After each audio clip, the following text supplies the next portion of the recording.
I think we might have one or two witnesses in here too that you wouldn't have made it without God.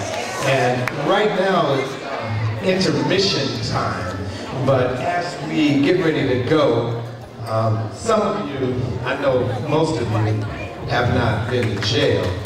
And what? You saw me there.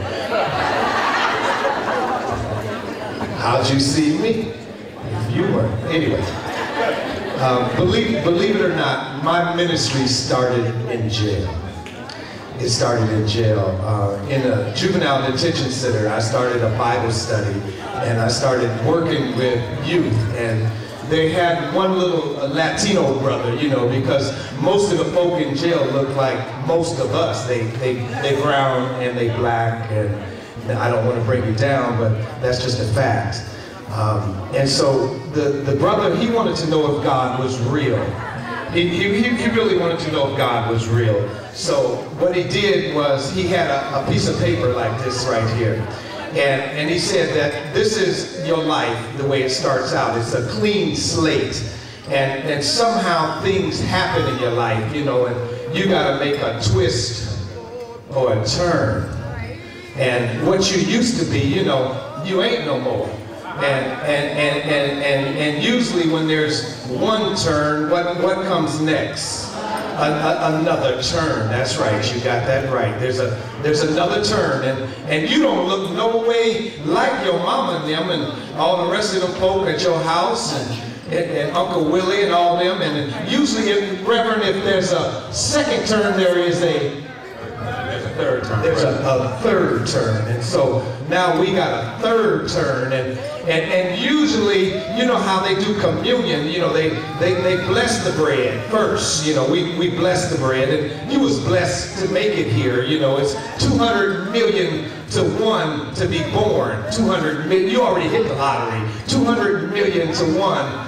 Some of my medical folks, they can verify that for me. But and so now you don't look nothing like you did when you came here. And lo and behold, even after you've done all that changing, then something happens and it just tears you, and it rips you, and it wears you out. So now you're being torn apart, and there's little pieces of you, you know, on the ground. And usually if they done tore you once, because when it starts getting real rough, you know, trouble got a way of just mounting up, and it tears you some more, and it just kicks you down to the curb a little bit harder. And so my little brother in the juvenile center, he said, God, I want to know if you was real or not. And he was the one that showed this to me, you know. And so now you got a bunch of broken pieces. And you got what's left. You know, you got what's left. So now, are we going to deal with the broken pieces of life, or are we going to deal with what's left?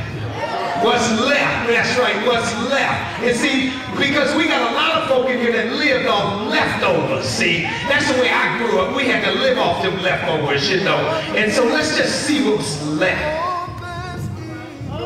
See, because, you know, a lot of things in life, you know, I'm a James person. I like James. Any young folks don't like reading the whole Bible, just go to James. It ain't but 5 chapters. And it says in there, it says, count it all joy. Count it all joy. Count it all joy. It's a James thing if I'm going through something. Yeah, just count it all joy. But let's just look and see what's left after you've been torn all apart.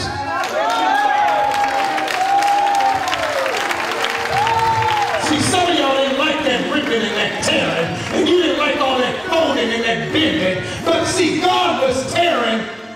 Do you know what these letters spell down here? They're letters.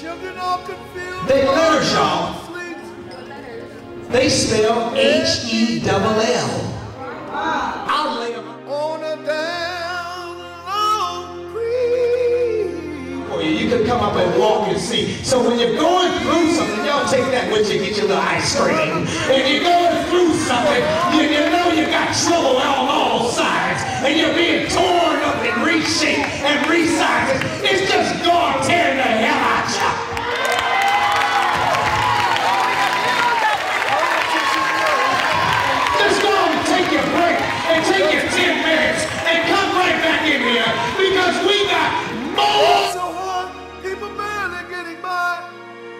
Christ